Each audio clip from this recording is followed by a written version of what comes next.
Muhammadan abduhu wa rasuluh.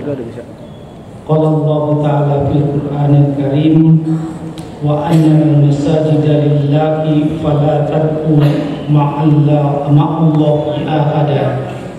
Wa qala Allah wa idza sa'alaka ibadi anni fa inni qarib ujibu da'watad da'i idza da'ani falyastajibu li wal yu'minu bi la'allahum yarshudun. Shadaqallahul adzim. Hadirin jamaah Masjid Al-Azhar yang dimuliakan oleh Allah Subhanahu wa taala, puji dan syukur seraya kita panjatkan ke Ilahi Rabbi. Alhamdulillah, pada hari ini kita bisa menjalankan ibadah saum insyaallah dalam keadaan sehat walafiat. Salawat bertangkai salam terlimpah curah kepada junjungan kita Nabi besar Muhammad sallallahu alaihi wasallam, para keluarganya, para sahabatnya, tabi'in, tabi'at, dan insyaallah kita para penganutnya yang setia sampai akhir zaman. Berkah yang Allah berikan pada hari ini tentunya merupakan berkah yang luar biasa, karena tidak sedikit saudara kita, guru kita, sahabat kita sebelum memasuki bulan suci Ramadan telah dipanggil oleh Allah Subhanahu wa taala. Alangkah bahagianya kita masih bisa mengikuti kegiatan-kegiatan yang tentunya di bulan yang penuh berkah ini. Kegiatan kita, ibadah kita maupun aktivitas itu akan Allah berikan ganjaran yang berlipat ganda, terutama dalam ibadah pada Allah Subhanahu wa taala. Namun di sisi lain, boleh jadi dalam diri kita terbersit suatu perasaan, suatu ungkapan, apakah benar seluruh aktivitas atau bahkan doa yang kita panjatkan itu Allah kabulkan?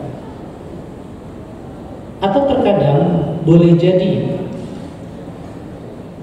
para hadirin merasa frustasi karena memang doa-doa yang dipanjatkan oleh kita semua, oleh Bapak Ibu sekalian, oleh hadirin semua, itu tentu ternyata belum tentu terkabul atau bahkan merasa tidak terkabul.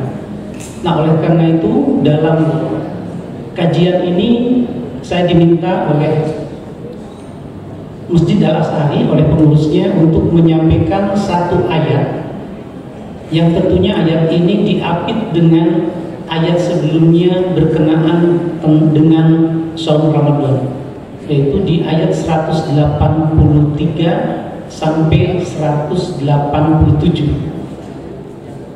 Terselip satu ayat yang menyebutkan tentang bagaimana Allah mendengar doa-doa kita.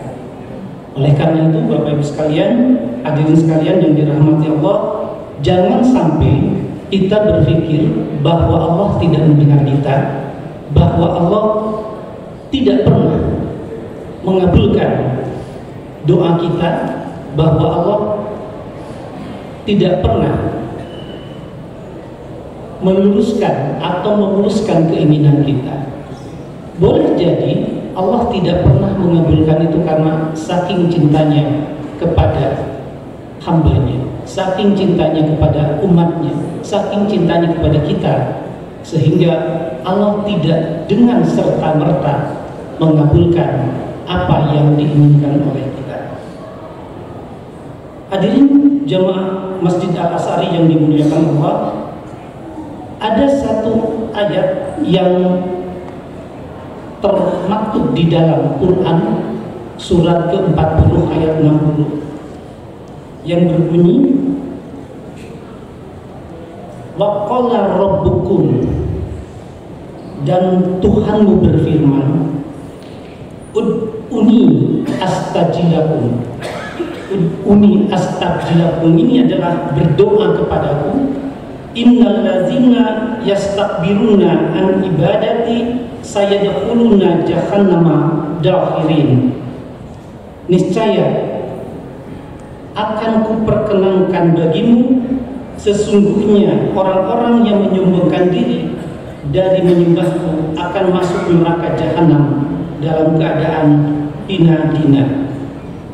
Maka dalam Quran surat 40 ini ayat ke-60 sudah disebutkan bahwa manusia itu harus berdoa kepada Allah Subhanahu wa ta'ala. Kemudian dalam ayat yang lainnya yang tadi juga saya sudah bacakan di awal khutbah ini, bagaimana Allah mendengar doa-doa kita dan bagaimana posisi Allah itu berada dekat dengan kita. Dalam surat Al-Baqarah ayat 186 disebutkan, wa iza sa'alaka ibadi anni fa inni qarib. Apabila hamba-hambaku bertanya kepadamu, hai Muhammad, tentang aku, ujibu da'wat da'i idza da'ani. Sesungguhnya aku dekat. Aku mengabulkan permohonan orang-orang yang berdoa apabila dia berdoa kepadaku. Wa yu'minu billahi la'allahum yarshudun. Maka hendaklah mereka memenuhi perintahku dan beriman kepadaku agar mereka selalu berada dalam keadaan benar. Hadirin jemaah yang dimuliakan Allah, esensi dari ayat ini atau esensi dari surat Al-Baqarah ayat 186, di mana sebelumnya adalah perintah kepada orang-orang yang beriman untuk menjalankan ibadah puasa, kemudian juga diperintahkan selama bulan suci Ramadan itu untuk melaksanakan ibadah-ibadah dan mengkaji Al-Quran. Maka esensi dari ayat ini adalah salah satu penyebab diijabahnya doa, atau salah satu syarat utama diijabahnya doa adalah berpuasa. Di ayat 183 diawali dengan ya ayyuhalladzina amanu, orang-orang yang beriman, kutiba alaikumusiyam, diwajibkan, telah tiba bulan suci Ramadan, bulan puasa, dan diwajibkan kepada orang yang beriman untuk menjalankan ibadah puasa selama bulan Ramadan. Kemudian ayat 186 ini diselipkan di dalamnya. Maka Allah memberikan pesan kepada kita bahwa salah satu doa yang bisa dikabulkan oleh Allah Subhanahu wa ta'ala, kuncinya adalah ketika kita menjalankan ibadah saum. Boleh jadi selain ibadah di bulan ibadah saum di bulan suci Ramadan, ada juga ibadah puasa Senin Kemis yang disunahkan oleh Nabi, dan juga ada saum Daud. Nah, maka dari itu mari kita coba upayakan, kita coba introspeksi kepada diri kita sendiri, apa sebetulnya penyebab tidak dikabulkannya doa. Salah satunya boleh jadi ini yang menjadi kunci utama dalam dikabulkannya doa oleh Allah Subhanahu wa ta'ala. Kemudian ada ciri yang lain diriwayatkan oleh Albani dalam Sahih Al-Jami nomor 2516. Hadis diriwayatkan oleh Tirmizi. Dalam sebuah riwayat, Nabi Muhammad SAW mengatakan kepada Ibnu Abbas, jika engkau meminta, maka memintalah kepada Allah. Kalau engkau meminta bantuan, mintalah bantuan kepada Allah, bukan kepada selain Allah Subhanahu wa ta'ala. Karena terkadang kita terpengaruh juga oleh media sosial, kita terpengaruh juga oleh ritualnya yang lainnya, atau taruhun disebutnya, kita meminta doa itu kepada selain Allah. Padahal di sini hadisnya disebutkan, jika engkau meminta, maka memintalah kepada Allah, dan engkau meminta bantuan, mintalah bantuan kepada Allah Subhanahu wa Ta'ala. Dalam ayat 18 surat Jin yang tadi saya sampaikan juga di awal khutbah ini, wa annal masajida lillahi fala tad'u alaihi ahada, dan sesungguhnya masjid-masjid itu adalah kepunyaan Allah, maka janganlah kamu menyembah seorang pun di dalamnya di samping menyembah Allah. Hadirin jamaah yang dimuliakan Allah Subhanahu wa Ta'ala, ketika kita sudah menjalankan ibadah saum di sini, kemudian kita juga melaksanakan ibadah atau sholat wajib yang lainnya, ini adalah perintah Allah dan kita berkumpul di masjid ini, maka insya Allah masjid ini menjadi saksi untuk doa hadirin semua, dan yakin bahwa Allah akan mengabulkannya. Dan ini juga termasuk syarat atau sahnya atau dikabulkannya doa di masjid ini, bukan di tempat yang lain. Tanpa kita menyadari, boleh jadi kita pernah melakukan permohonan atau melaksanakan atau menyampaikan, melafazkan doa selain di tempat yang agung ini. Maka mari kita coba perbaiki di bulan yang penuh berkah ini, untuk senantiasa ketika berada di masjid ini, ketika kita selesai melaksanakan ibadah sholat wajib, maka panjatkanlah doa yang diinginkan oleh kita dengan penuh keikhlasan. Kemudian selain tadi disebutkan hanya kepada Allah kita meminta, maka pada saat kita melafazkan atau mengutarakan atau menyampaikan doa ini untuk tidak tergesa-gesa, karena aktivitas ini merupakan kekeliruan dalam berdoa dan boleh jadi menghalangi dikabulkannya doa tersebut. Seperti dalam hadis riwayat Bukhari dan Muslim, dikabulkan salah seorang di antara kalian doanya selagi tidak tergesa-gesa, seraya dia mengatakan, saya telah berdoa dan belum dikabulkan untukku. Nah, oleh karena itu hadirin semua, mari kita kembali mengintrospeksi bahwa selain tadi meminta itu hanya kepada Allah, kemudian dalam berpuasa kondisi kita, kemudian juga berada di masjid, maka tidak boleh tergesa-gesa dalam menyampaikan doanya dan juga berharap doa itu dikabulkan segera.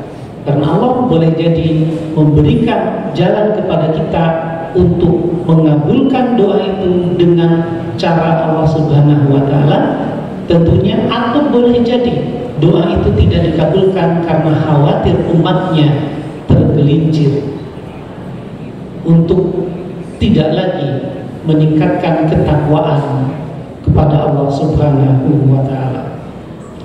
Dalam hadis Sahih Muslim juga disebutkan bahwa doa seorang hamba senantiasa terkabulkan selagi tidak berdoa untuk dosa, memutus kekerabatan, dan selagi tidak tergesa-gesa.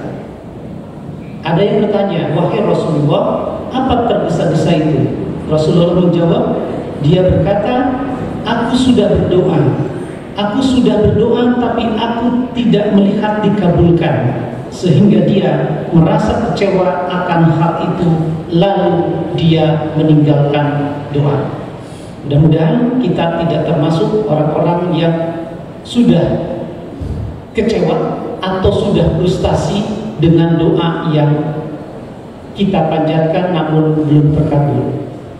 Pesan dari Rasulullah adalah jangan tergesa-gesa dan juga memintalah doa itu yang terbaik kepada Allah dan harus berbaik sangka kepada Allah Subhanahu wa ta'ala. Syarat yang lain adalah berdoa kepada Allah dalam keadaan kalian yakin bahwa doa kalian akan dikabulkan. Hadis ini diriwayatkan oleh Tirmizi, dinyatakan hasan oleh Al-Albani dalam Sahih Al-Jami' nomor 241. Maka barang siapa yang berbaik sangka kepada Allah, Allah akan membalas kebaikan yang lebih banyak dan akan ditebar kepadanya berbagai karunia Allah Subhanahu wa ta'ala.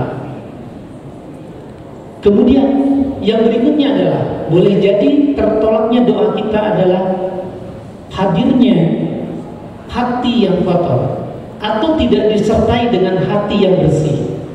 Oleh karena itu, mari kita hadirkan hati kita di dalam melafazkan doa yang kita panjatkan kepada Allah Subhanahu wa ta'ala untuk memudahkan juga bagaimana ikhtiar kita bisa berhasil optimal dan sesuai dengan harapan dan tentunya mendapat ridho Allah Subhanahu wa ta'ala.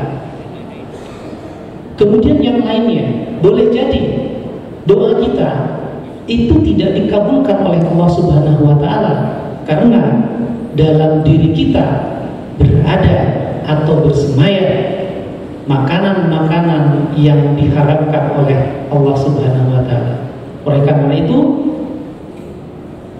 jamaah yang dimuliakan oleh Allah Subhanahu wa ta'ala tidak mengkonsumsi makanan yang diharamkan. Boleh jadi makanan itu halal, tetapi kita memakannya di waktu yang haram. Oleh karena itu, mari kita coba juga introspeksi diri kita, mana memilah atau milih mana makanan yang disebutkan halal untuk dimakan. Boleh jadi makanan itu dicari dengan cara yang tidak sesuai dengan syariat yang ditetapkan di dalam Quran dan Sunnah. Kemudian yang berikutnya adalah hindari doa yang melampaui batas. Allah Ta'ala tidak menyukai sikap melampaui batas dalam doa tersebut. Seperti yang disebutkan di dalam Quran surat Al-A'raf ayat 55, ud'u rabbakum tadarruan khufyan wa khufyan innahu la yuhibbul mu'tadin. Berdoalah kepada Tuhanmu dengan rendah diri dan suara yang lembut. Sesungguhnya Allah tidak menyukai orang-orang yang melampaui batas. Jika dikaitkan dengan tadi ayat 186 surat Al-Baqarah, maka Allah itu dekat, maka tidak perlu juga berdoa dengan suara yang lantang, cukup dengan suara yang lirih saja, karena Allah itu dekat dengan kita semua. Tetapi Allah itu akan merasa jauh dari kita kalau doanya tidak diiringi dengan hati yang bersih. Yang terakhir adalah boleh jadi semua itu dilakukan oleh hadirin semua, namun ternyata hadirin semua hanya melakukan doa saja, tidak didasari dengan ikhtiar optimal. Dan ini juga boleh jadi tersendatnya dikabulkan doa tersebut. Contoh misalkan saya ingin menjadi profesor, tetapi proses itu tidak dilakukan bagaimana menuju jenjang karir ke profesor ini. Saya ingin menjadi karyawan terbaik, tetapi dalam kesehariannya ikhtiarnya tidak ditunjukkan sebagai karyawan teladan, karyawan yang baik. Kerja terlambat, kemudian lalai, instruksi tidak dilaksanakan. Bagaimana kita berdoa ingin menjadi karyawan yang baik, ingin menjadi naik jabatan atau naik pangkat dan golongan, karena ikhtiarnya tidak dilakukan. Oleh karena itu, mari kita sama-sama melakukan ikhtiar secara optimal. Faiza adzanta fatawakkal 'alallah. Ketika ikhtiar itu sudah dioptimalkan, kita hanya bertawakal kepada Allah Subhanahu wa taala. Wallahu a'lam bishawab. Aqulu qouli hadza wa astaghfirullah li wa lakum. Assalamualaikum warahmatullahi wabarakatuh.